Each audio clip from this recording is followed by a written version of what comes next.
kun raadiyoo NuuralHudaati. raadiyoon NuuralHudaa sagalee ummata bal'aati. NuuralHudaan soora qalbii muslimaati. NuuralHudaa.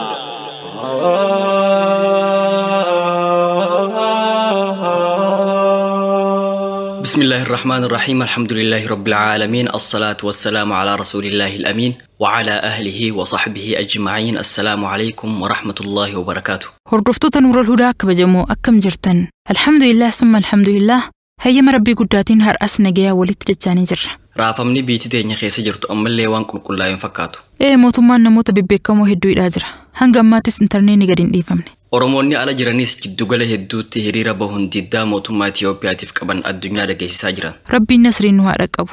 Rabbiin dandeettii isaatiin yaaddoo jabduu tana keessaa nu haa baasu. Aamiin. Namticha guyyaa tokkotti jaartii 5 hiike dhageesseeti. Jaartii 4 ol fuudhuun hin eeyyamamu. Akkam godhee jaartii 5 hiike? Namtichi jaartii 4 qabaa beekta. Afran tunniin guyyuu wal lolaa olti. Jaarsi yaa'ii tana dadhabe. Hayyee. Gaaf tokko akkuma aaree alaa dhufeen jaartoliin isaa afranuu walitti yaa'anii mana keessaa wal lolaa jiran. Iyyansi waan biraati. Jaarsa mataan garagale afran keessaa takka as butee eegaa ati dhufte nagaa harkadheen beeku sii xeedee morra keessanitti gali je'ee aare sadan hafte keessaa geeleen yookiin saahibtittiin intalahii qabtee hedduu rifatte maaliif hiikkaan itti jarjarta dura gorsuu qabda malee jettee jaarsa gaafatte bagaan hiike atuu sii xeedeem je'een yaa salaam amma jaartii lamaatu hafe jara lamaan hafe keessaa takka rabbi si haa balleessu dhugatti nurra isaantu si jaalata mee maaliif ariitaa jetteen cal'isi ati sii xeedeen badi je'een magan takkitti haftee akka mootii hiike dhiiroo takkittiin hafte baaragaan goda seentu dhabde as deebitee jaarsaan ati dhiiraa miti jaartii tee adaba barsiifachuu dadhabdee ariita aara qabdu hiikkaan ibsatta akkamitti dhaabbata tokkotti jaartii 3 oofta jettee gaafatte hayyee deemuu barbaadde atiis sii xeedeem isin jaartii godhee jiraachuu mannaa kophaa hafuu wayya bahinarraa je'ee jaartii afranuu hiike ajaa'ibu namuu akkamiiti kun qaallittiin ollaa takkaas yaa'ii mana kanatti tahaa jirtu dhaggeeffataa turte jaarsa jaartii isaa afranuu hiike garraan lallabdee alla ajaa'iba dhagahaa sa'aa takkatti jaartii 4 hiike jettee oduu isaa facaafte jaarsi jaartii 4 hiike manaa gabbahee qaallitti atiis yoo jaarsi keenaa fayyame si hiikee je'een hayyee jaarsi qaallitti aboo si fayyame hiike tun oduu gama funaantee biyyaan walitti na buusuu malee faayidaan qabdu je akkasi jaartii 5 hiike jetta akkasitti atiis hiike je'eenii jaartii ollaatis jaarsaan adda baase hedduun keenya waggaa harree ufto'achuu irratti dadhabina qabna aarii namoo waan guddoon itti hojjenne yeroo xiqqootti nu harkaa diiga akkasi mee egaa hangana jenne kallattumaan gara sagantaa teenyaatti yoo seenne hoo tole arri guyyaan zulqiidaa 28 bara 1441 akka lakkoofsa hijraatti Julaay 19 bara 2020 akka lakkoofsa milaadiyaatti akka lakkoofsa biyya keenyaatti immoo adoolessa 12 bara 2012 wagguu ta'u guyyaan guyyaa alhadaa sagantaan immoo soora qalbiiti. qaama dadhabe boqochiisuuf qalbii yaadaan cinqamte abdachiisuuf dararama nama hubu salphisuuf onnee laaftee kakaasuuf sammuu mirqaansitee isin bohaarsuuf sagantaan soora qalbii kunoo dhiyaattee jirti. hoggumallee huu torbaanitti al takka tan isiniif dhihaattu sagantaan soora qalbii amma jalqabdi. sagantaa tana keessatti yaadota hubannoo cimsan jechoota mimmi'aawoon gurra isin buufna dhaamsa qabnuus keessa dabarfachaa isin gammachiisaa yaana soora qalbii sagantaa soora qalbii odeeffannoo gabaabduudhaan eegalla odeeffannoo booda dhaddacha jaalalaatti aansina dhaddacha jaalalaa booda qophii tafakkuriin uumamaalee adda addaa daawwanna tana quba qabduunis waan ajaa'ibaatiin qalbii isin bohaarsina amma suduudumaan gama odeeffannoo tarkaanfanna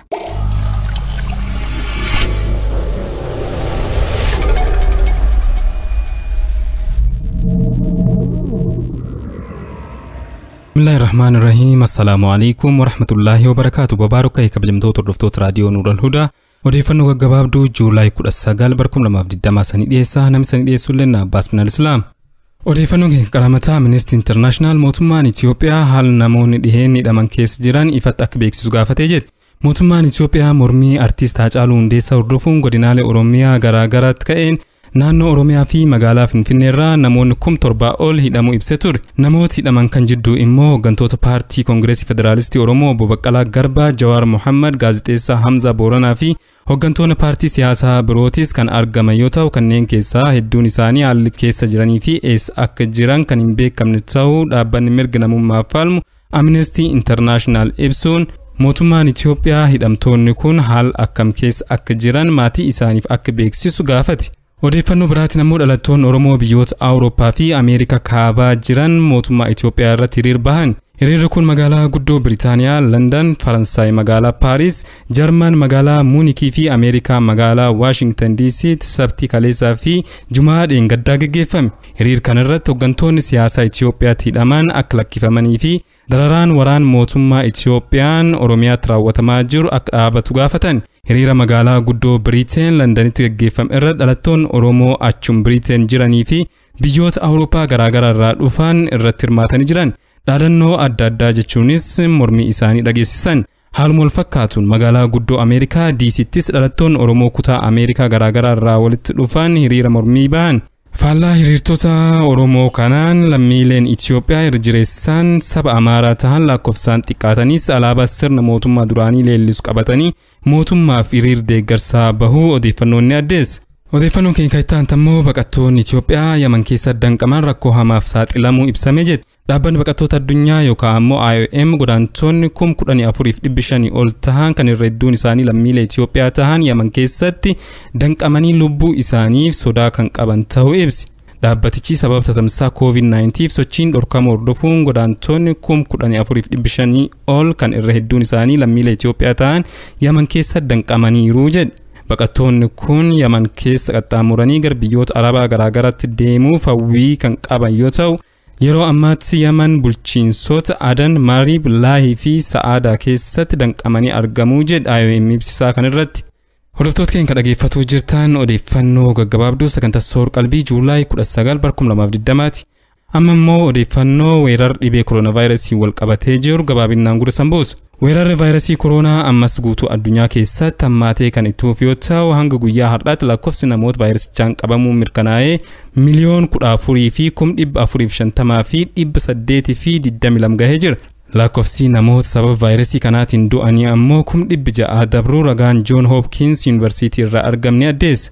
Dhaabbanni fayyaa addunyaa ibsa baaseen guyyaa kaleessa qofa namoonni 260 ol tahan vaayirasichaan qabamuu ibsi. Kun ammoo eegaa weerarichi addunyaa irratti mul'atee yeroo duraaf guyyaa tokkotti lakkoofsa guddaa galmaa'e ta'us WHO'n beeksise. Biyyoota namootni haaraan hangi kun akka qabaman gumaacha guddaa godhan US, Brazil, India fi Afrika kibbaa ta'uu odeeffannoon ni addeessa. Erga waxbajjii 10 boodas yeroo duraatiif lakkoofsi namoota sababa vaayirasii kanaan lubbuu isaanii dhabanii inni guddaan galmaa'eera. Guyyaa tokkotti namoota 7,360 ol ta'utu lubbuu isaanii dhabe.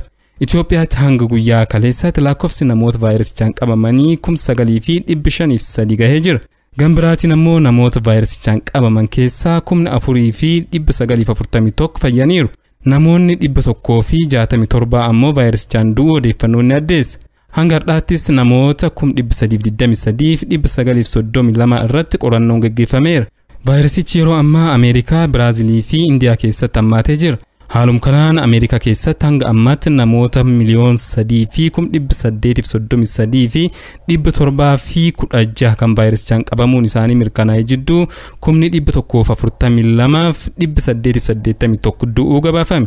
Biraazil keessatti ammoo namoota 2,275,000 fi 246 vaayirasichaan qabamuun mirkanaa'ee jidduu 78 fi 817 du'anii jiru. Haaluma wal fakkaatuun Indiyaa keessattis lakkoofsi namoota vaayirasichaan qabamuun mirkanaa'ee 1,000,000 fi 78,782 akka darbee fi namoonni 26,838 ammoo sababa vaayirasii kanaatiin du'uu gabaafame. Maloota tamsaa dhibee COVID-19 ofirraa ittisuuf dhaabbanni fayyaa addunyaa kaa'ee jidduu tokko haguuggii yookaan ammoo maskii uffachuun tokko yoo ta'u Itoophiyaa dabalatee biyyoota addunyaa hedduu keessatti maskii godhatuun dirqama ta'ee labsamee jira. Haa ta'u malee biyya addunyaarraa lakkoofsi namoota dhibee kanaan qabamanii fi du'anii guddaa qabaachuun kan mataa kan taate Ameerikaatti dhimmi maskii godhachuu fi dhiisuu falmii cimaa kaasee jira. Haalum kanaan pirezidaantiin biyyattii Doonaald Tiraamp lammiileen Ameerikaa maskii akka godhatan hin ajajuu jechuu waada seene. Tiraamp ibsa kan kenne ogeessi olaanaan dhukkuboota daddarbaa Ameerikaa Dr. Anthony Fauci hooggantoonni naannolee fi federaalaa lammiileen maskii akka keewwataniif akeekkachiisuu qabu erga jedhe booda. Dhimmi maskii godhachuu kun US keessatti siyaasa cimaa erga ta'ee bubbulee jira. Bulchitoonni kutaalee biyyattii heddumminni maskii kaawwachuun filannoo osoo hin taane dirqama akka ta'uuf ajaja dabarsanii jiru. Tiraamp ammoo ofiifiyyuu maskiin kaawwadhu jechaa erga tureen booda torbaan dabre keessa yeroo jalqabaaf kaawwatee uummatatti as bahee ture. Hordoftoota keenya odeeffannoon gaggabaabduun guyyaa har'aatiif qabnu kanuma inshaallah yoo fedhii rabbii ta'e odeeffannoo kan bal'inaan sagantaa TV guyyaa boruu irratti kan isiniif dhiyeessinu ta'a. Hanga sagantaa keenya birootii walitti gaddeebinutti anasumaan nagasanii dhaamadha qophiiwwan keenya kan biroo waliin turtii gaarii qabaadhaa saniin jedha. Wassalaamu alaikum warahmatullaahi wabarakaatu.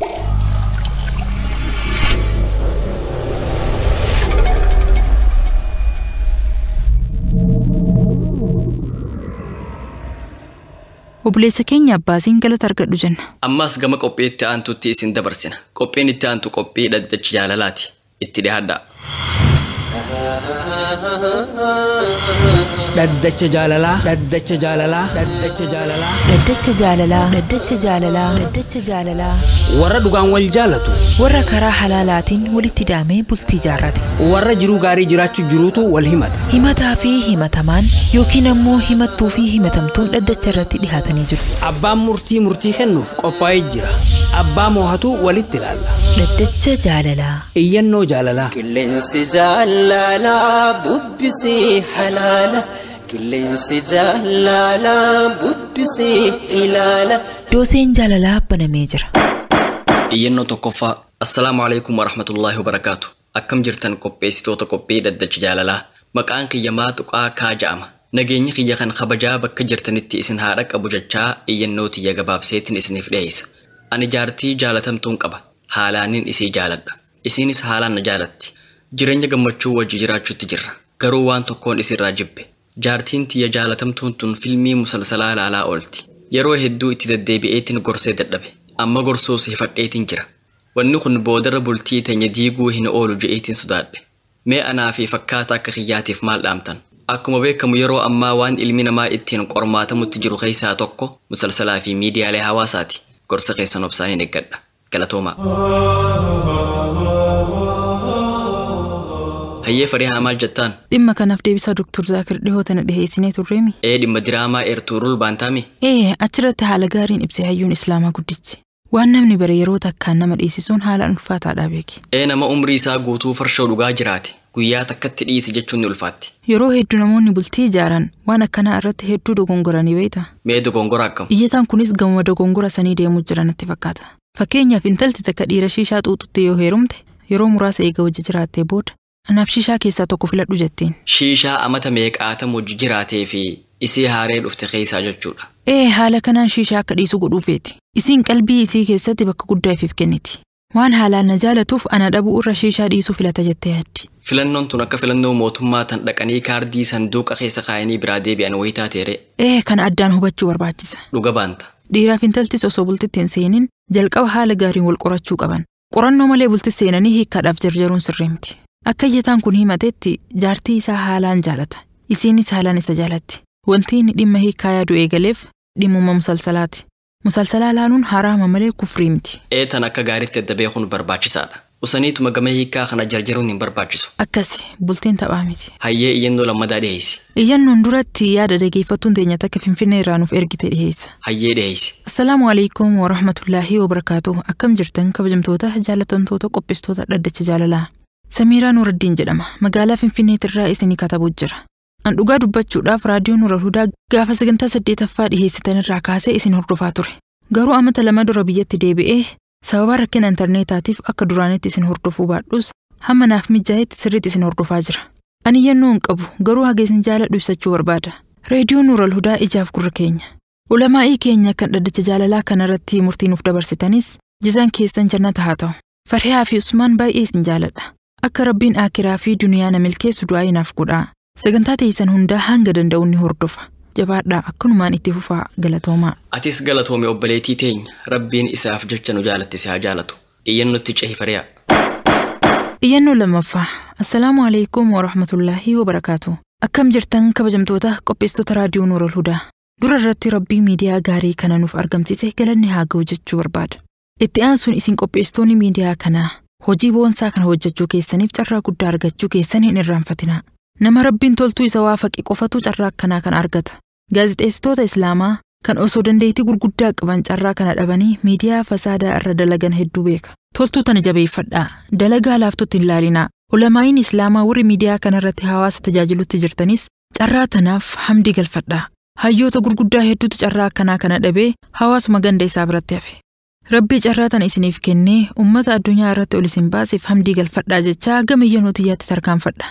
Anii fi abbaa warraa kiyya eega bultii ijaarrannee amata 5 caallee jirra. Waa hunda wal gargaarree dalayna. Ani gargaarsa Rabbii guddaatiin hanga sadarkaa ol aanaa baradhee jira. Dalagaa guddaa qaba. Abbaa warraa kiyya ammoo barumsa kutaa 8ffaatti dhiise. Diiniis hin barre. Carraa walitti nu fidee wajji jiraachutti jirra. Tun waa rakkinaa miti. Hir'ina gama isaatiin jirtu anaatu guutaaf. Tan gama kiyyaan jirtu isatu naaf guuta.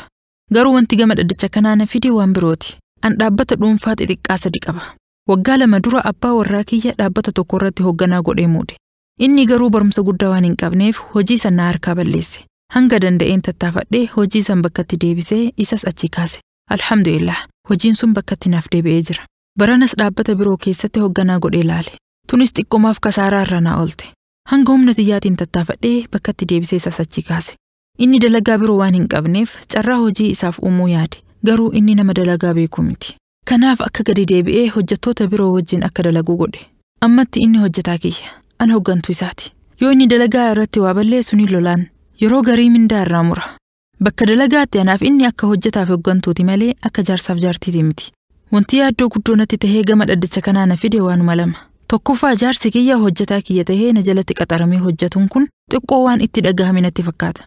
Yeroo garii namoonni tokko tokkos dubbiidhaan tuqan. Hooggantuun ta'e hojii irraa si ariitii jabaadhu hojjedhu jedhanii itti qoosan. Kun ammoo hamilee isaatiif gaarii miti.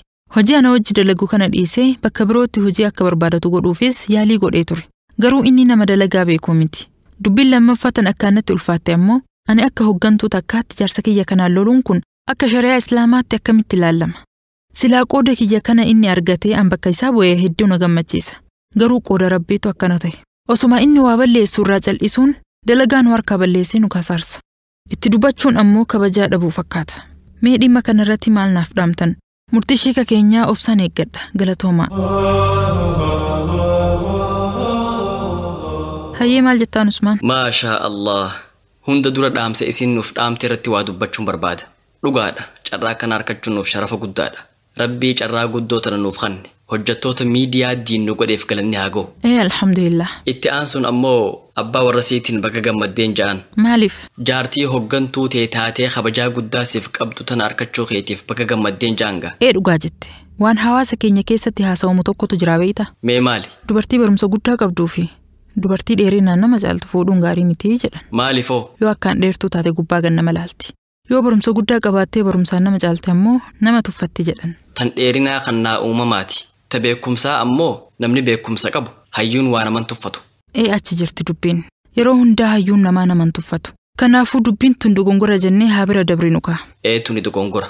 Garuu iyyattuu tanaan maal jenname? Angama kiyyaan isimaaf waa dhaamu fedha. Maal dhaamtaaf? Ilmi namaa hundi yoo gadi fageenyaan qoratan kennama addaa wahiinuma qaba. Namni kennama takkallee hin qabne tarii maraattu ta'uu danda'a. Dhugaadha.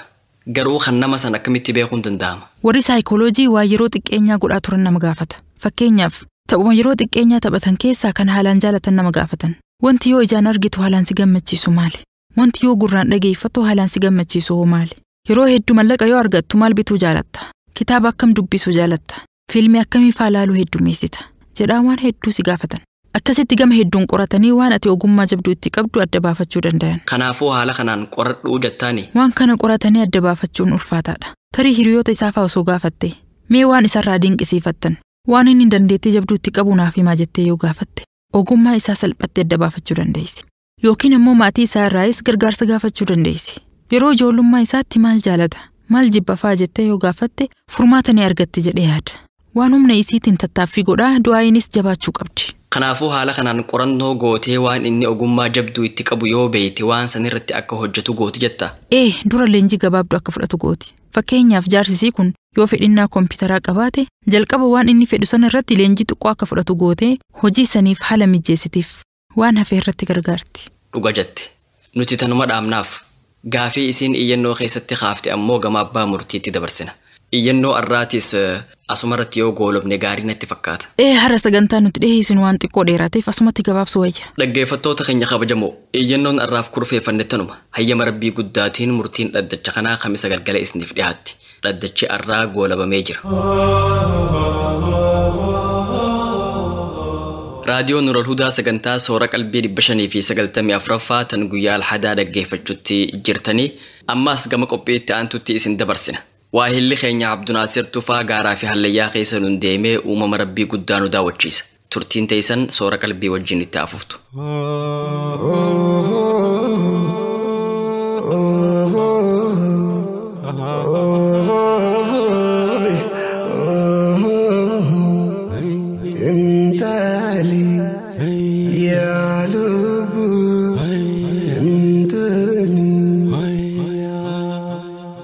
السلام عليكم ورحمة الله وبركاته. كم جرتن كبجمتو تردفتو تقبي تفكر الحمد لله تمس ربي قدات أردس قبي تفكر ولتدجاني جرم أكم آدي فنم قبي تنكي ستم وممالي ربي قدا كالكامين نمنم ولين تفكروا اتفوفنم وممني هردافسني فلتم سنيا الله تيتم مكان سام مايكو جرمم الله تيرغا جاتيف بريداتي كنان ولسم برسيسم turtiin keessan na wajjin haa ta'u.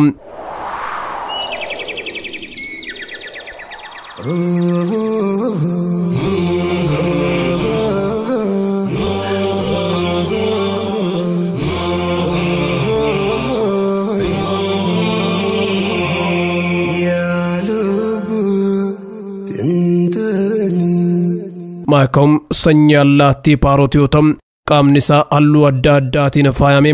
Alaala miidhagee mul'ata.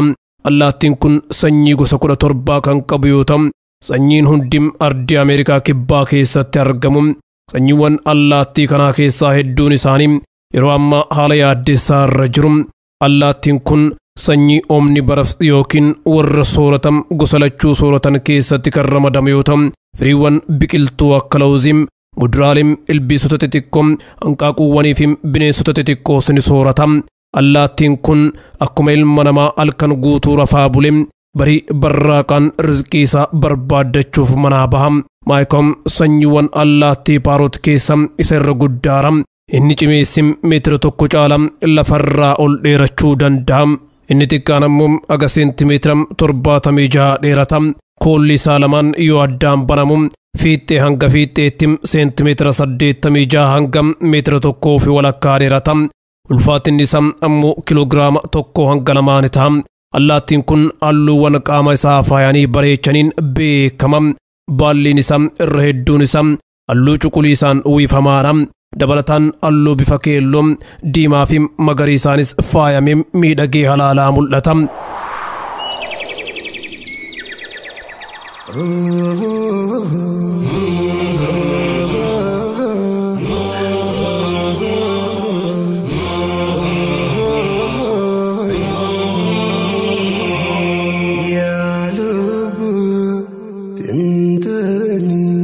Allaattiin kun yeroo dhiyoo asitti akka bineensa manaatti ilaalamu eegalee jira.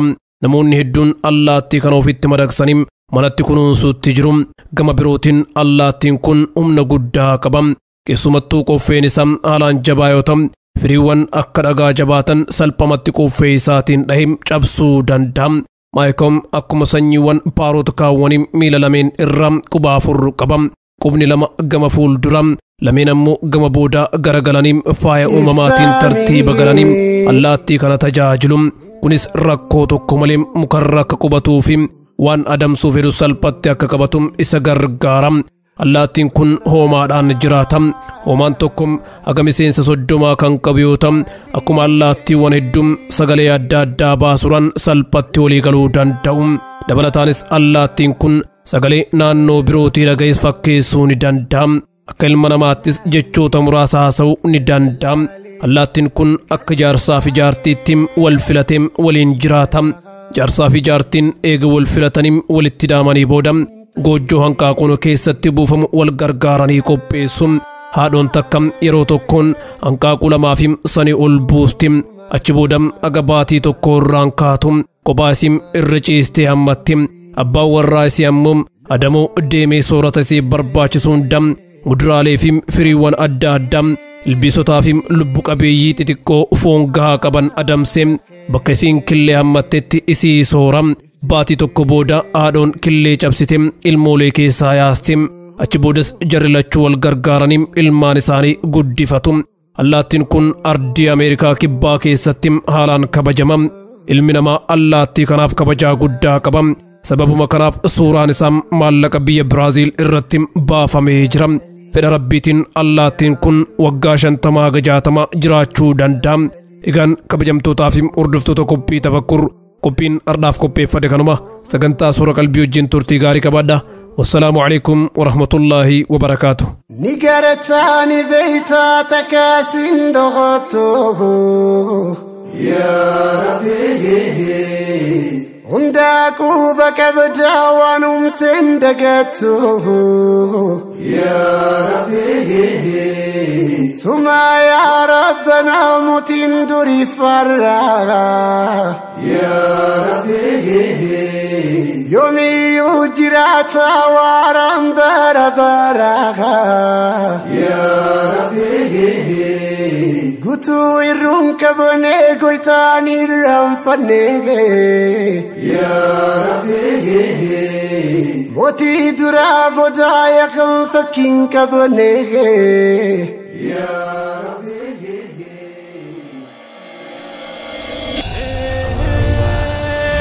qaama dadhabe boqochiisuuf qalbii yaadaan cinqamte abdachiisuuf dararama nama hubu salphisuuf onnee laaftee kakaasuuf sammuu mirqaansitee isin bohaarsuuf sagantaan soora qalbii kunoo dhiyaattee jirti. Soora qalbii. Soora qalbii. Dachiin irra jiraannu tun uumama mimmiidhagoo hedduun faayamtee jirti. Ilmi namaatis faaya uumamaa kana daawwachaa ittiin if gammachiisa. Namni fooqii dhadheertuu fi manneen galaanarraa daawwachuu barbaadu Dubaay dhaqa. Namni bineensota bosonaa daawwachuu fedhu ammoo gama ardii Afriikaa imala. Namni kuduraalee fi muduraalee gosa adda addaa daawwachuu barbaadu gama biyyoota Eeshiyaa dhaqa. Kan bosona jaalatu ammoo gama Ameerikaa kibbaa qajeelee bosona Amaazoon daawwata. Faallaa kanaatiin iddoowwan ilma namaatiif hin hayyamamne jiraachuu hoo quba qabdu.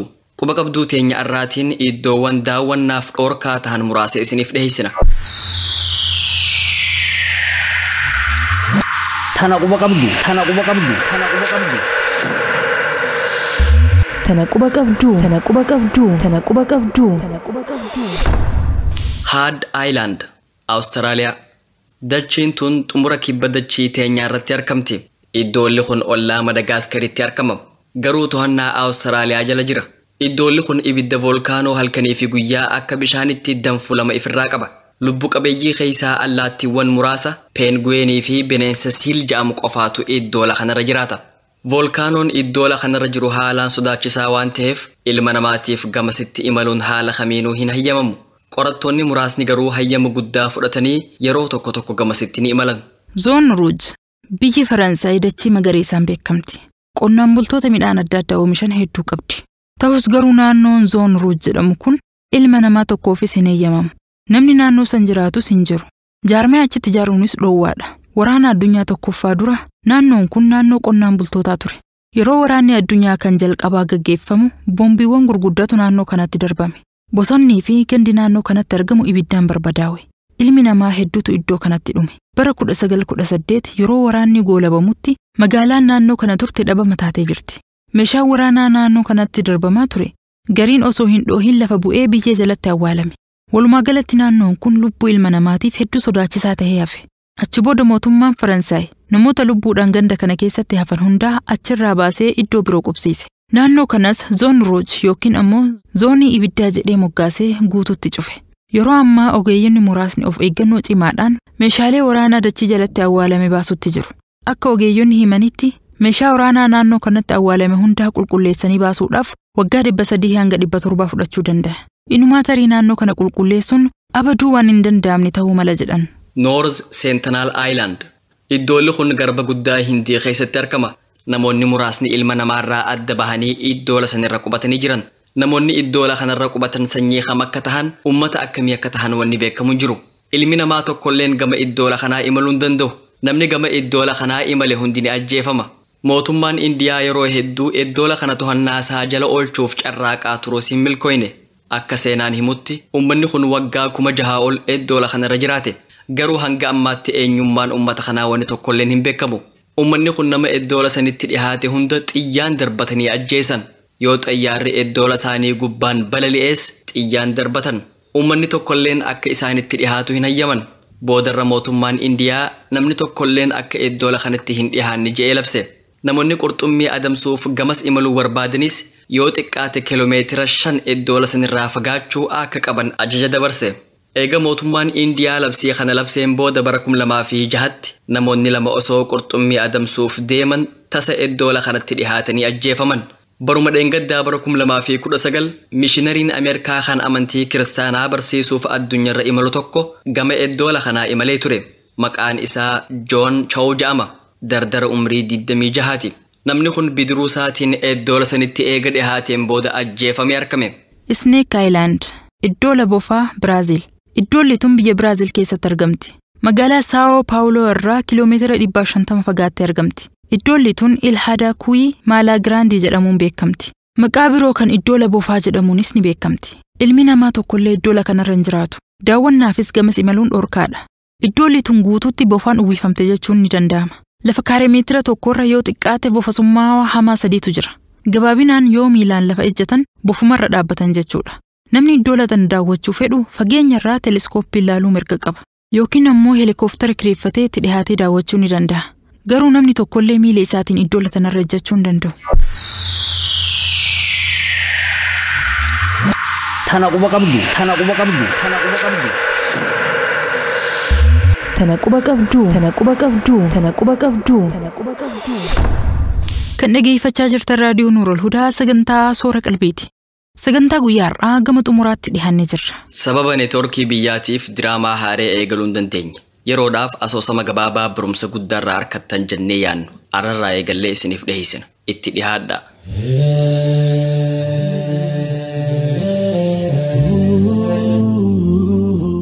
Dimmaa karooraa. Asoosama gabaabaa raadiyoo NuuralHudaa irratti isiniif dhihaatu. Barreessaan Abbaa Iftuuti. Seeneessituun Farihaa Aadami. Dimmaa karooraa kutaa 1ffaa.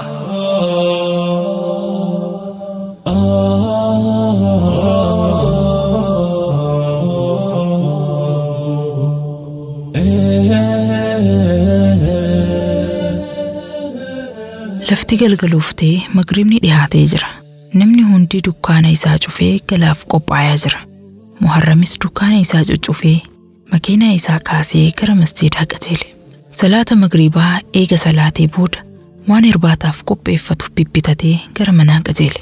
Wayita mana gahee makiinaa keessaa bu'u bubbeen haalaan bubbisa. Roobnis tittiifuu eegaleera. Daddafee mana ol seenee hulaa cufate. Akkuma mana seeneen alwaada seenee irbaata qopheeffachuu jalqabe. Osoma inni nyaata qopheeffachuutti jiru roobni guddaan roobuu eegale. Ifaanis hokkosuma dhaame. Magaalaa san ifaan yeroo hunda waan dhaamuuf namni hundi dungoo qopheeffate eega. Muharramis dungoo isaa qabsiisee dukkaanaan nyaata godhee xumure.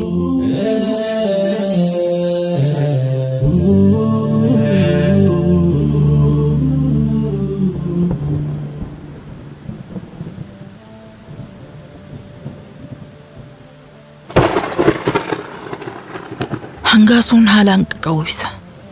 Lolaan roobaa ganda ulguutee mana nama hedduu keessa yaa'u jira. Manni Muharram mana hammayyaa waan ta'eef rakkoo lolaa bishaanii kanaaf hin saaxilamu. Garuu dallayni isaa guutuun lolaa bishaaniitiin uwwifamee jira. Foddaarra dhaabbatee balaqqisa hangaasuutiin lolaa kana osoo daawwachuu jiru intala takka tan kophaa isii rooba keessa fiiddu arge. Balaqqisni hangaasuu dhaamnaan intalatti arguu dadhabe. Sakandii muraasa booda wayita hangaasuun balaqqisu intalattiin hin jirtu. Qalbiin isaa hedduu rarraate. Manaa bahee gargaaruuf dallayni hundi bishaaniin guutamee jira. Karaan gadi bahaniin hin jiru. Ifaanis waan dhaameef bakka isiin jirtu arguu hin dandeenye. Roobni haalaan guddaa waan ta'eef sa'a sanitti namni tokkollee manaan bahu. Maal taatee sa'a tanaan kophaasii manaa baate? Jedhee of gaafate. Qalbiin isaa hedduu rarraate. Intala tanaaf hedduu rifate. Sagaleen hangaasuutis xiqqaataa dhufe. Roobnis caamutti jira.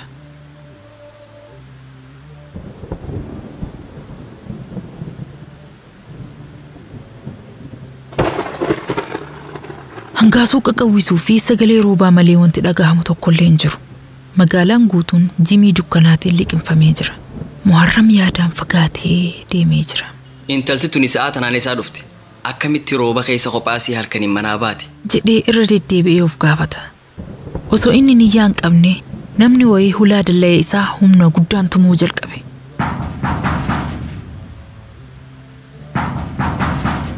Muharram hedduu rifate. Nama hulaa itti tumuun beeyni. Namni fayyaa qabu halkan sa'a kanaan hulaa namaa akkanatti hin tumu. Dubbiin galuuf didde. Namni hulaa tumu addaan kutuu dinnaan ulee gabaabduu takka fudhatee surree ol dachaafatee bishaanuma keessa deemaa hulaatti dhiyaate. Eega hulaa bira gahee booda qaawwa xiqqoo takkaan quuqee yoo laalu intala daqiiqaa muraasa dura argisantu hulaa tumutti jira. Durumaa dhimma isiitiif hedduu cinqama waan tureef daddafee hulaa irraa bane. Maaltu si mudate? Eeysaa baate? Eeysa deemutti jirta? Jedheen. Rabbii jedhii na gargaare jetteen. Hayyee mee dura hoottu ol seeni jedhee hulaa dallayaa eega cufee booda intala fuudhee oliin seene. Akkuma mana seeneen fooxaa guddaa tokko itti kennee. Mana dubartiin keessan jirre dhufte. Dhiifama uffata dubartiif ta'u tokkollee hin qabu. Ammaaf kanuma uffadhu kee kana ammoo baafadhu cuunfii afi jedheen. Intalattiinis homaa rakkoo hin qabu uffata dhiiraatis yoo ta'e naaf kenni kiyya goguuf hedduu tura jetteen. Muharramis kutaa hirribaa seenee pijaamaa ofii uffatu fidee fi dhufe. Hoggasuma ifaanis deebi'e. Hayyee ati uffata jijjiiradhu ansirraa hin ol seena jedhee gara alawaadaa deebi'e. Nyaanni inni qopheesse waan nama tokkoof qofa ga'u. Intala itti dhufte tanaaf waan biroo qopheessuun dirqama waan ta'eef ibidda qabsiisee bishaan irra kaa'e. Hayyee Muharram amma uffadhee jira dhufuu mirga qabda jetteen. Muharram hedduu rifate. Haay na beeyti jechuudha maqaa kiyya akkamitti beeyti jedheen. Magaalaa kana keessa namni sin beeyne ni jira jetteeti jetteen. Ani daa'ii miti yookiin artistii miti akkamitti namni hundi na beeka jedheen. Angaruu si beeka Muharram Sheek Mahmud jettee maqaa abbaatis dabaltee itti himte. Mee ati ajaa'ibuma himtaa'u koottu alawaada kana keessa dhaabbadhu hiraataan qopheessutti jira achumaan oowwee ibiddaatiin qabbanatan ifirraa galchita jedheen. Isiinis hayyee jettee isa faana alawaada seente. Dhiisi har'a anaatu siif qopheessa jettee nyaata godhuu eegalte. Lakkii ati keessummaadha anumaatu godha jedhee dhorguu yaalus isiin ni didde. Hayyee eessaa dhufte eenyummaa keetis naaf himi maaliif rooba keessa kophaate halkaniin baate mee waa hunda naaf himi jedheen. An kophaa kiyya magaalaa tana keessa jiraadha. Barumsaaf asitti gale. Mana kutaa tokko kireeffadhee kophaa kiyya keessa gala. Galgaluma kana osoo an mana keessa taa'ee kitaaba dubbisu jiru namtichi mana natti kireesse dhufee hulaa natti dhadhaye. Anis lafti nagaasee hulaa irraa bane jetteen mataa isiitiin lafa laalaa. Ijji isii imimmaaniin kuttamee jira. Nama hamilee cabe fakkaatti. Akkumaan hulaa irraa baneen utaalee na qabate. Sa'a sanitti roobni guddaan waan roobaa jiruuf iyyaa olus namni na dhagahu hin jiru. Akka ta'e ta'ee dhidhiitadhee harkaa bahee akkasitti fiigaa manaa bahee as dhufe jetteen. Muharram hedduu rifate. Dallee san keessa namni biroo tokkolleen hin jiru jedhee gaafate. Jaartiin isaa ilmaan guurattee maatii bira dhayixee jirti. Barattoonni biroo kan dallee san keessatti mana kireeffatanii jiraatanis boqonnaaf maatii bira deeman jetteen. Ati hoo maaliif boqonnaaf hin deemin jedhee gaafate. Maatiin kiyya asirraa fagoo jiran. Makiinaadhaan guyyaa 2 deemsisa. Deebi'uufis guyyaa 2 barbaachisa. Boqonnaa sabtiif alhadaatiif deemuu hin danda'u jetteen. Daqiiqaa hedduuf alawaada keessa dhaabbatanii eega haasawanii booda nyaata qopheessan fuudhanii alawaadaa bahan. Waluma cinaa ta'anii eega iraata nyaatanii booda Muharram ka'ee salaatatti seene. Isiinis itti hidhattee isa boodaan salaata ishaayii salaatte. Hayyee ati fooxaa tana uffadhuu ciisi. Amma na hirribaatiin bula. Rakkootu nu godhe malee kanaa'u shari'aan nuuf hin hayyamu jedheen. Anis rakkoo humnaa olitti nu mudateef malee silaas hin rakkisu jetteen. Mana hirribaa keessa ol seenee uffata halkanii tokko fidee itti kenne. Arra haalaan qabbanaawa hoodhu kana gubbaan uffadhu rafi jedheen. Ati hoo waan uffattu ni qabdaa jetteen. Angahan qaba garuu maqaa keenaaf hin himne jedheen. Maqaan kiyya Soofiyaadha. Soofiyaa Ahmed jetteen. Akka nama qaanfatee mataan lafa laalaa. Muharram immoo qaama isii mataa hanga miilaa takka takkaan laalaa wajji haasa'a. Soofiyaan intala bareedduudha. Bifa dhiirri hedduu bololuuf qabdi. Muharramis miidhagina isii kanaan waan hawwatame fakkaata. Eega maqaa isii himtee fi booda osoo homaa hin dubbatiin sakandii muraasaaf usee laallaan maali jetteen. Muharram hedduu rifate. Dhiifama nagayetti buli jedhee biraa ol seenee hulaa cufate. Inni biraa ol seennaan isiinis bakka ciistu tottolfattee ciiste. Daqiiqaa muraasa booda Muharram hulaa banee gadi bahe. Soofiyaan rifattee bakka ciistu utaaltee kaate.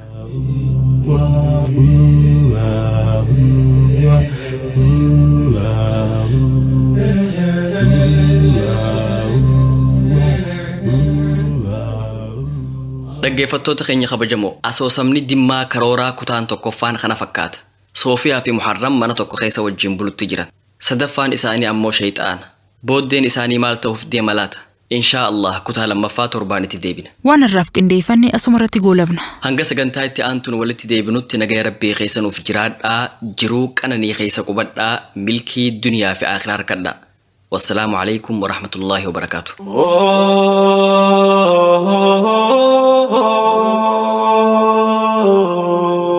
نور الهدى صورة قلبي مسلمة